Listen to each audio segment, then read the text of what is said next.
Alhamdulillahilladzi an ashkura ni'mataka allati an'amta alayya. Asyhadu an la ilaha illallah wahdahu la syarika lah wa asyhadu anna Muhammadan abduhu wa rasuluh. Allahumma salli wa sallim ala wa habibina wa syafi'ina wa maulana Muhammadin wa ala alihi wa sahbihi wa barik wa sallim ajma'in, amma ba'd. Faqad qala Allah ta'ala fi kitabihil karim, a'udzu billahi minasyaitonir rajim, bismillahirrahmanirrahim, wa atimmul hajja wal umrata lillah. Wa qala Rasulullah sallallahu alaihi wasallam, al umrata ila al umrata kafaratul lima bainahuma. Shadaqallahu azim wa sadaqa rasuluhun nabiyil karim, wa nahnu ala dzalika minasyahidin wa syakirin walhamdulillahi rabbil alamin. Hadirin jamaah, para undangan yang dimuliakan Allah Subhanahu wa taala, puji serta syukur kita kepada Allah yang pada malam hari ini kita masih diberikan kesempatan untuk hadir di kediaman Bapak Sutomo dan Ibu yang akan menjadi tamu Allah.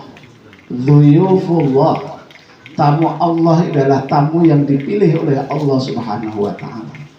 Tamu Allah yang haji maupun umroh itu tidak sembarangan orang dipanggil oleh Allah Subhanahu wa taala. Itu adalah orang-orang pilihan dari Allah.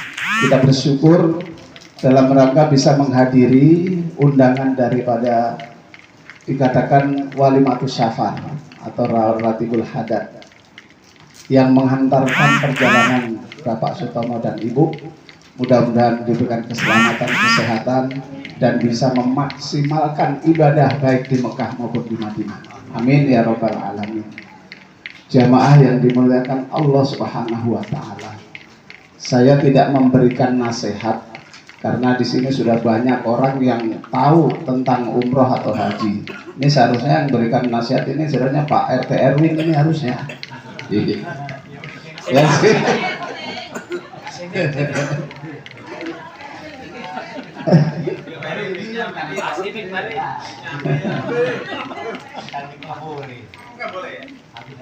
Jadi ketika kita menghadiri saudara kita, tetangga kita, teman kita ingin berangkat haji maupun umroh, kalau kita undang, saya sesayuknya kita berusaha untuk hadir. Karena dengan kehadiran kita diundang untuk mengadakan walimatus syafar, insya Allah suatu saat kita akan terpanggil oleh Allah Subhanahu wa taala. Jadi jangan kata bahwa kalau ada bilang namanya daftar haji atau umroh, jangan bilang belum dipanggil. Semua akan dipanggil oleh Allah Subhanahu wa taala. Beberapa abad yang lalu melalui Nabi Allah Ibrahim alaihissalam itu sudah dipanggil seluruh umat Islam di penjuru dunia, itu sudah dipanggil. Jadi jangan bilang wah saya belum dapat panggilan. Sekarang belum daftar gimana mau dapat panggilan? Jadi berangkat haji dan umroh itu gampang. Nah ini suatu motivasi buat Pak Agus nih. Bulan ini akan mendapatkan pensiun yang uangnya bukan main. Sebagai rasa syukur nikmat dari Allah tadi yang kita baca dalam surat Ar-Rahman, fabi ayyi ala'i rabbikuma tukadziban, nikmat yang mana lagikah yang akan kau dustakan. Tuh.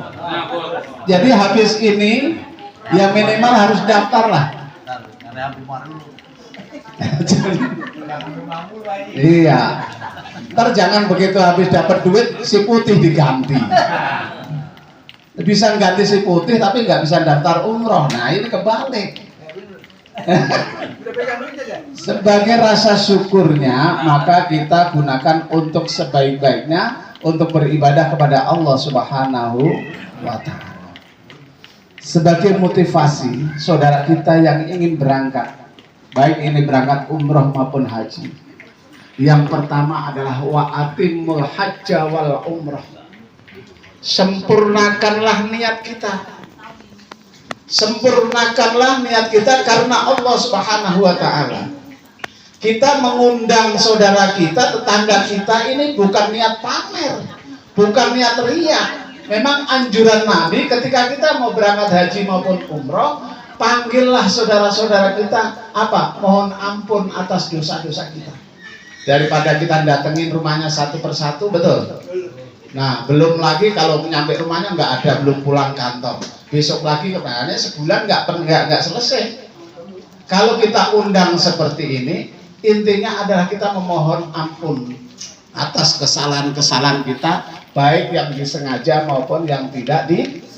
Kenapa kita mohon ampun? Karena kita sudah persiapan lahir dan batin untuk dipanggil Allah, menjadi dzuyufullah, menjadi tamu Allah. Bahkan siap sekalipun ketika kita dipanggil oleh Allah tidak bisa pulang ke dunia, tidak bisa pulang ke Indonesia. Ini sudah siap lahir dan batin. Makanya prosesi orang berangkat haji dan umroh itu hanya simple, Pak. Bekalnya cuma kain putih, kain ikhram 2 lembar.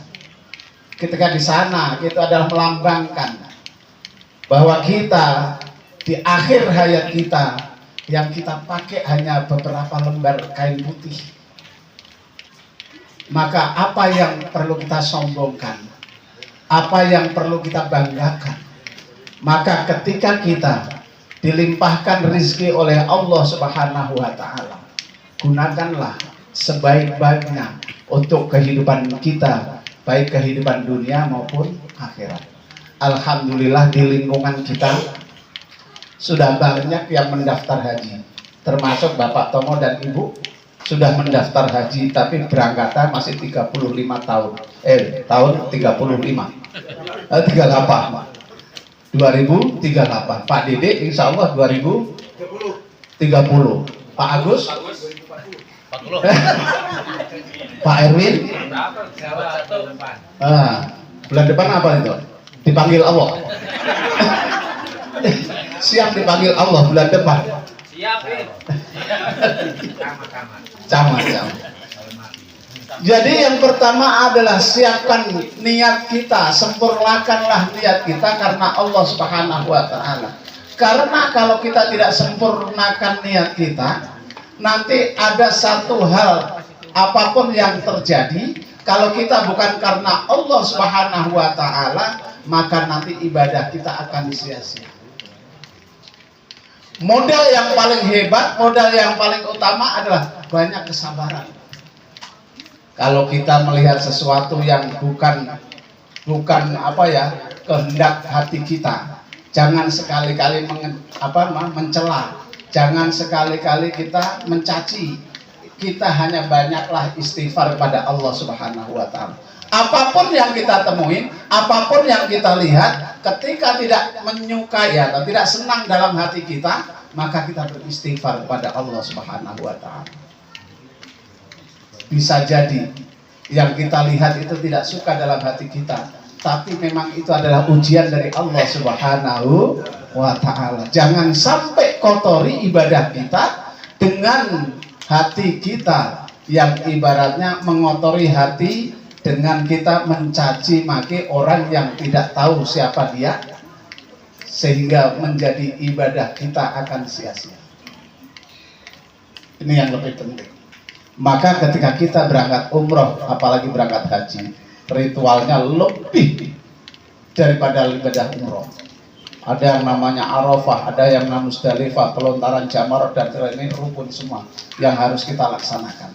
Ini memerlukan tenaga, jiwa, raga yang sangat luar biasa. Kalau ibadah umroh ini ibaratnya lebih banyak cuman tur, itu jalan-jalan. Tapi ada ibadah-ibadah intinya yang jangan sampai dilepas, jangan sampai ketinggalan. Terutama manfaatkanlah kita. Maka ketika tadi Pak Tomo bilang pertama mendarat ke Jeddah, berarti kain ikhram sudah disiapkan di luar. Nanti di pesawat itu udah mulai pakai ikhram. Kalau kita di Jeddah, ya kita di Jeddah itu nanti sudah disuruh pakai ikhram. Ikhramnya pasti suruh pakai di luar, tidak di koper. Kalau kita ke Madinah, Jadi ihramnya di koper nanti karena mikotnya kita di Bir Ali. Bir Ali langsung ke Mekah.